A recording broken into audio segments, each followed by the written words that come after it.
Hey everybody, it's Dr. Sanders here, Integrated Health Solution. Today I want to do a video on how to properly do pushing motions, particularly push-ups that can correlate to pushing motions in the gym, such as bench press and other similar activities. I used to in the past have a lot of shoulder issues when doing those exercises, not necessarily while doing them per se, but definitely afterwards my shoulder would ache and hurt, and it'd be almost a week sometime before I could do those exercises again. I don't know if you're in a similar situation, but here's what I learned that helped me, that'll help you get out of that cycle.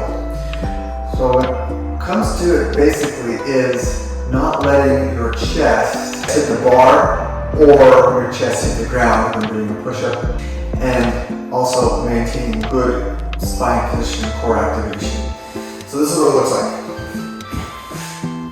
Now, it's very effective. You can either be on your knees or on your feet, whatever works for you. I'm going to demonstrate on my knees because that is more gentler on the mechanics of a push-up.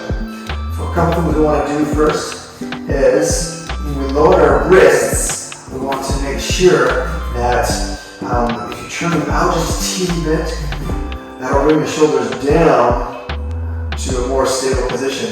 If your hands are in like this, the shoulders have a tendency to want to come up like this, shrugging wise, and we don't want that. We want them to be down. So turning, almost like they're kind of twisting the ground a little bit, helps create more stability at the hand and wrist joint. Next thing we want to do, once again, if you're going to get up on your knees or you're under your feet, we want to create a tilting position in the pelvis. So here's forward, we're going to tilt the back so it flattens out the back, protects the back.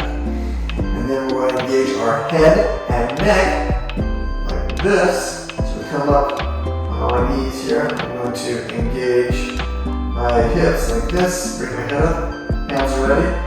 Now I'm going to start with my shoulders press out, shoulder blades out, and chest up.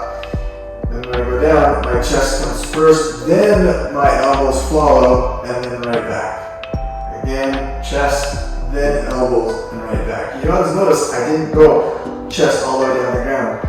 By doing all the way down to the ground, that tends to put more strain on the shoulder joint, and it creates, you probably already have noticed it with me, and a tendency to want to shrug when you want to get down there, because sometimes you have to like maneuver your shoulders to get your chest to touch the ground. When it doesn't need to do that, you can get plenty of chest engagement with that push-up or bench press by just going elbows at 90 degrees and back. But you do want to make sure that we engage the shoulder blades through that motion. That'll help keep the shoulder joint secure when you come down. So, tip is engage the torso, a little bit of a tilt. Step. Make sure we're slightly twist to help the shoulder blades more secure and the hands and the wrists more secure. Then chin in, breathing tall. We're going to breathe and make sure our core is slightly engaged there. And then we come down. We're coming down to 90 degrees and back up, making sure we're fully pushed with our shoulder blades, and then engage them first before our elbows and then after our elbows at the end. Now, if you find you do this motion change from what you have been, and you're still noticing discomfort in your shoulders, there may already be a compensatory moving pattern set into your system. If that's the case, don't fret, just give us a call, go to www.ihsd.com and schedule your appointment to come in. We'll evaluate the motion, help pinpoint exactly where the compensation is happening, and help get you and empower you on getting it better and how to perform your workouts, particularly your pushing motions, more secure, more protected so that it doesn't irritate those shoulder joints. So, Dr. Sanders, thanks for tuning in today, and look forward to helping you in the future. You have a good day.